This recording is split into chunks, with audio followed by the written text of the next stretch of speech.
25 मार्च 2023 प्रातः मुरली ओम शांति बाप दादा मधुबन। मीठे बच्चे, यह वंडरफुल पाठशाला है जहां तुम्हें ज्ञान सागर पतित पावन बाप ज्ञान अमृत पिलाकर पावन बनाते हैं। ऐसी पाठशाला और कोई होती नहीं। प्रश्न: बाप की कौन सी एक राय स्वीकार करो तो बाप हर पल तुम्हारा मददगार है? उत्तर: बाबा राय देते बच्चे, तुम जिन्न के मुआफिक मुझे याद करते रहो। खाते पीते चलते बुद्धियोग मेरे में लगाओ और सब तरफ से बुद्धि हटाते जाओ। तुम बाप और स्वर्ग को याद करने की सेवा करो, यही तुम्हारी मदद है। यह याद ही तुम्हें स्वर्ग का मालिक बनाएगी। यही सस्ता सौदा है। हिम्मत रखो तो बाबा हर पल तुम्हारा मददगार है। हिम्मते मर्दा मद्दे खुदा। गीत। मुझको सहारा देने वाले। ओम शांति। बच्चों ने गीत सुना। यह बच्चे बच्चे कहने वाला कौन है? जरूर बच्चा कहने वाला बाप ही है। यूं तो दुनिया भी जानती है कि बच्चे कहने वाला एक तो है परमपिता, जिसको परम आत्मा यानी परमात्मा कहा जाता है। तुम सब बच्चे हो। तुम बच्चे मनुष्य से देवता बनने के लिए इस पाठशाला में पढ़ते हो। तुम जानते हो कि हमको बेहद का बाप पढ़ाते हैं। वह बाप भी है तो टीचर भी है। माता पिता के बहुत बच्चे हैं। बच्चे तो बहुत वृद्धि को पाते जाएंगे। परमपिता परमात्मा बैठ पढ़ाते हैं। यह वंडर है ना? ऐसी वंडरफुल विचित्र पाठशाला दूसरी कोई होती नहीं। बच्चे जानते हैं ज्ञान सागर जो पतित पावन है, वही ज्ञान अमृत पिलाकर पावन बनाते हैं। गाते भी हैं पतित पावन आओ। तो जरूर यह पतित दुनिया है और पावन दुनिया भी है। नई दुनिया नए घर को पावन कहेंगे। फिर वही घर पुराना होना ही है। तो बच्चे जानते हैं यह पुरानी दुनिया है। नई दुनिया थी, वहाँ बहुत सुख था। बच्चों ने गीत सुना। वह तो सिर्फ भक्ति मार्ग में गाते हैं, तुम तो अब प्रैक्टिकल में हो। भक्ति मार्ग के गीतों को हम ज्ञान में ले आते हैं। तुम बच्चे जानते हो बाप सभी को वापस लेने लिए आए हैं।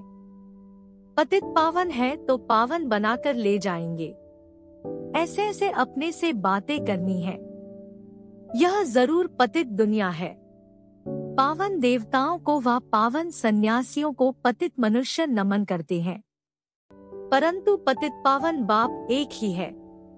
सभी उस पावन बनाने वाले को याद करते हैं, क्योंकि सारी दुनिया को दुख से लिबरेट करना यह बाप का ही काम है।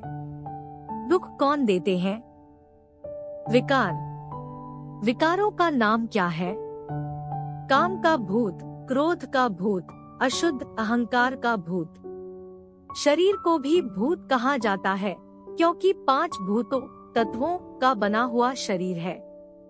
आत्मा तो इनसे न्यारी है। एक शरीर छोड़ दूसरा लेती है।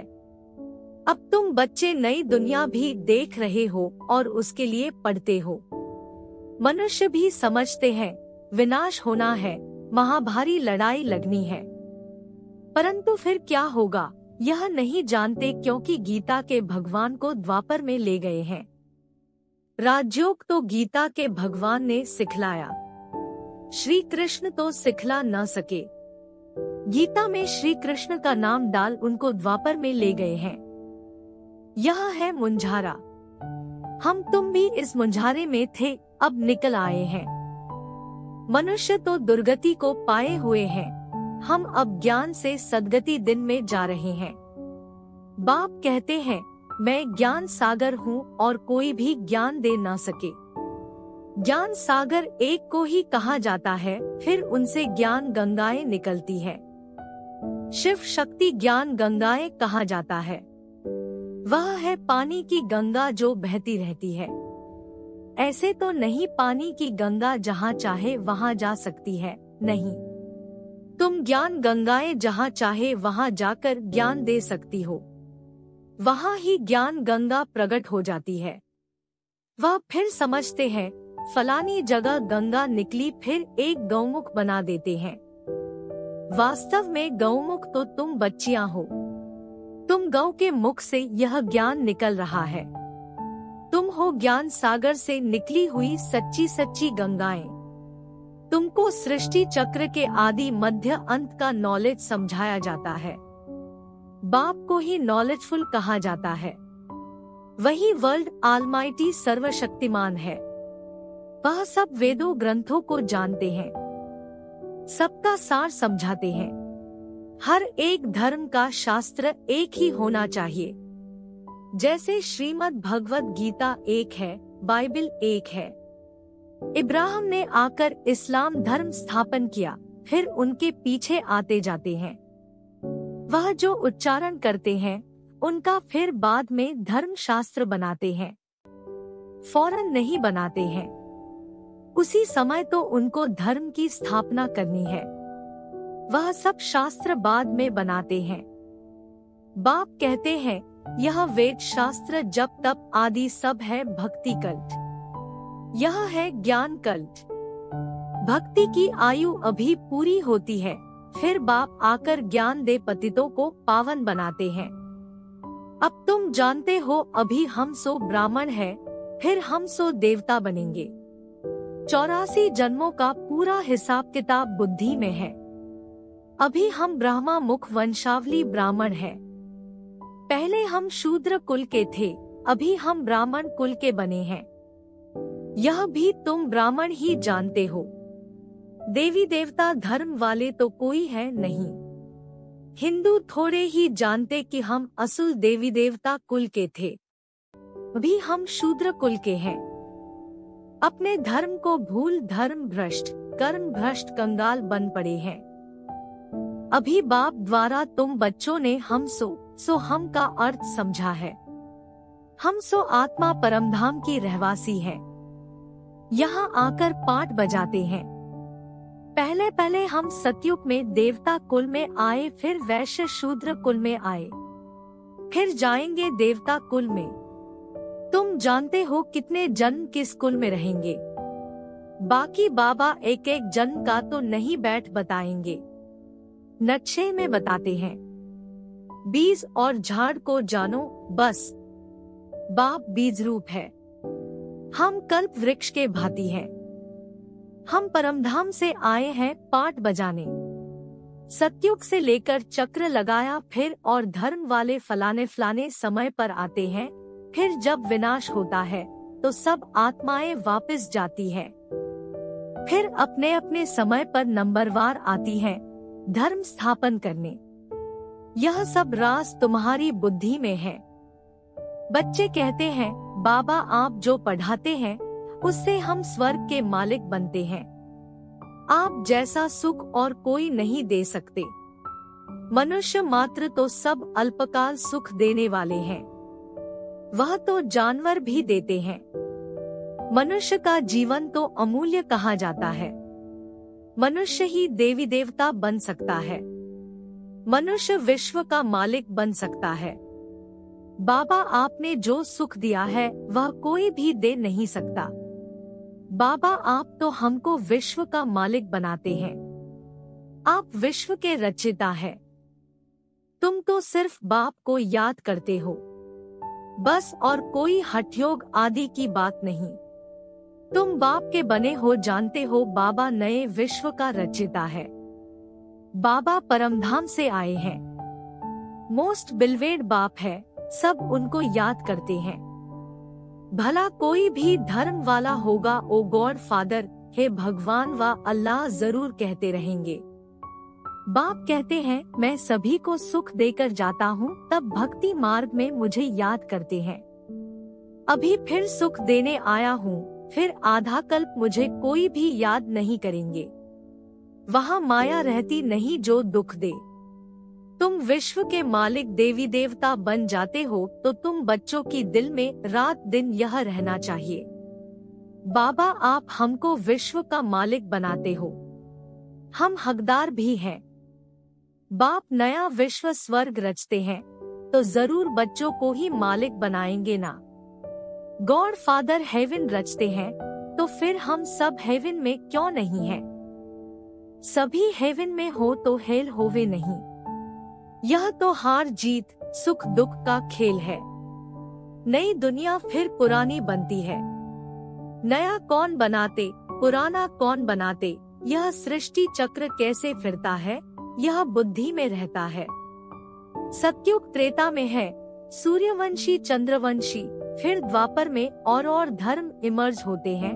जो जिस प्रकार कल पहले हुआ है वैसे ही फिर रिपीट होना है। तुम बच्चे जानते हो अभी फिर से सतयुग स्टार्ट होने वाला है। पुरानी दुनिया खत्म हो नई आने वाली है।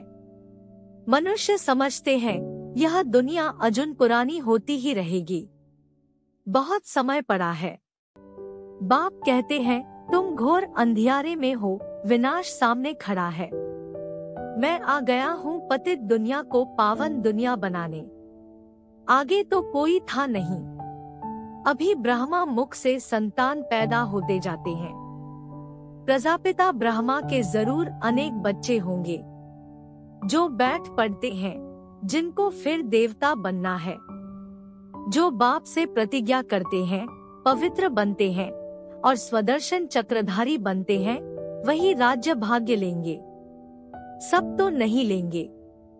बाकी सब अपना अपना हिसाब किताब चुकतू कर वापस जाएंगे।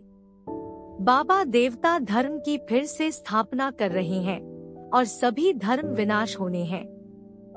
महाभारी लड़ाई भी सामने खड़ी है। यह हिस्ट्री ज्योग्राफी का राज गीता का भगवान बैठ समझाते हैं। भगवान की महिमा अलग, श्री कृष्ण की महिमा अलग है। श्री कृष्ण को मनुष्य सृष्टि का बीज रूप वर्ल्ड आलमाइटी अथॉरिटी नहीं कहेंगे। वर्ल्ड आलमाइटी अथॉरिटी एक है। सूर्यवंशी की महिमा अलग है। चंद्रवंशी की महिमा अलग है। वैश्य और शूद्रवंशी की महिमा अलग है। हर एक की महिमा अपनी है। चीफ मिनिस्टर है, गवर्नर गवर्नर है। सब एक समान थोड़े ही हो सकते हैं। यह सब समझने की बातें हैं। मनुष्य थोड़े ही जानते कि तुम भारत को स्वर्ग बनाते हो। तुम अपने लिए राज्य स्थापन कर रहे हो गुप्त रीति और नॉन वायोलेंस से। न काम कटारी की हिंसा, न हाथ पांव चलाने की, न गोली मारने की हिंसा। तुमको कोई हथियार आदि नहीं उठाना है। तुम ब्राह्मण जानते हो हम बाबा की मदद से कल पहले मुआफिक भारत को फिर से हीरे जैसा बना रहे हैं। यह है रूहानी सेवा। मनुष्य तो जिस्मानी सेवा करते हैं। हम बाबा की श्रीमत से श्रेष्ठ बन रहे हैं। बाकी सब मनुष्य मत से भ्रष्ट ही बनते जाते हैं। नीचे उतरना है जरूर। भक्ति भी पहले अव्यभिचारी होती है। वेरी गुड भक्ति। एक की ही पूजा करते, फिर सेकेंड ग्रेड में देवताओं की करते, फिर तो कुत्ते बिल्ली पत्थर मिट्टी आदि 5 भूतों की भी भक्ति करने लग पड़ते। उनको कहा जाता है व्यभिचारी भक्ति। अव्यभिचारी से व्यभिचारी बन पड़ते हैं। अब बाप तुमको अव्यभिचारी योग सिखलाते हैं। गृहस्थ व्यवहार में रहते खाते पीते सिर्फ बाप और वर्षे को याद करना है। मेहनत सारी इसमें है। भला अपने घर जाओ आओ सिर्फ गुप्त रीति से बुद्धि से याद करो। मुख से राम राम अथवा शिवाय नमः कहने की भी दरकार नहीं। सिर्फ बाप को याद करो। बाबा है गुप्त ज्ञान का सागर। सारे इस सृष्टि चक्र का उनको पता है। उनको कहा जाता है परम आत्मा। यह आत्मा है, इनको उस बाप से ज्ञान मिल रहा है। इन सब बातों को धारण कर और फिर कराना चाहिए। बेचारे रास्ता ढूंढते रहते हैं, जानते नहीं हैं। तुम जानते हो शांति धाम है निर्वाण धाम, जहाँ से हम आत्माएं आती हैं। स्वर्ग है सुखधाम, नरक है दुखधाम मायापुरी। वह स्वर्ग विष्णुपुरी और यह नरक है रावणपुरी। बाप कहते हैं तुम सिर्फ बाप और वर्षे को याद करो बस। अगर बीच में बुद्धि और तरफ चली जाती है तो उनको हटाओ। खाते पीते चलते सिर्फ मुझ बाप को याद करो, बहुत सहज है। समझो विलायत में कोई रहता है, उनकी मेमसाहेब हिंदुस्तान में है, तो दूर रहते भी उसकी याद बुद्धि में रहेगी ना। हम भी कितने दूर हैं, परंतु बुद्धि से बाप को याद करना है, जिससे बहुत सुख मिलता है और सबसे तो दुख मिलता है। मनुष्य को कभी भी सदा सुख नहीं दे सकता। बाप कहते हैं जिन्न के मुआफिक याद करते रहो। बस बाप और स्वर्ग को याद करो, यही हमारी सेवा करो। हम तुम्हारी सेवा करते हैं याद कराने की, तुम फिर याद करने की सेवा करो। यह राय अंगीकार स्वीकार करो, यही तुम्हारी मदद है। हिम्मते मर्दा मद्दे खुदा, यह याद ही तुमको स्वर्ग का मालिक बनाएगी। कितना सस्ता सौदा है। वो गुरु लोग तो बहुत धक्के खिलाते हैं। एक ही सद्गुरु जब आते हैं तो फिर कोई गुरु करने की दरकार नहीं रहती है, गुरुपना ही निकल जाता है। सभी सद्गति को पा लेते हैं। एक सद्गुरु के आने से फिर अनेक गुरु करने की रस्म रिवाज आधा कल्प के लिए निकल जाती है। फिर भक्ति मार्ग में वह रस्म चलती है। सतयुग में गुरु कोई होता नहीं, वहाँ अकाले मृत्यु कभी होता नहीं। हेल्थ वेल्थ और हैप्पीनेस 21 जन्मों के लिए मिलती है, ऐसे और कोई दे न सके। तुमको बाप द्वारा ही हेल्थ वेल्थ और हैप्पीनेस मिलती है, बाकी सब निर्वाण धाम में चले जाते हैं। अच्छा, मीठे मीठे सिकीलधे स्वदर्शन चक्रधारी बच्चों प्रति माता पिता बाप दादा का याद प्यार और गुड मॉर्निंग। रूहानी बाप की रूहानी बच्चों को नमस्ते। धारणा के लिए मुख्य सार: 1. श्रीमत पर भारत को हीरे जैसा बनाने की रूहानी सेवा करनी है। गुप्त रीति से बाप को याद कर श्रेष्ठ बनना है। 2. अपने आप से बातें करनी है, रूरिहान करना है। बाबा आपने जो सुख दिया है वह कोई दे नहीं सकता।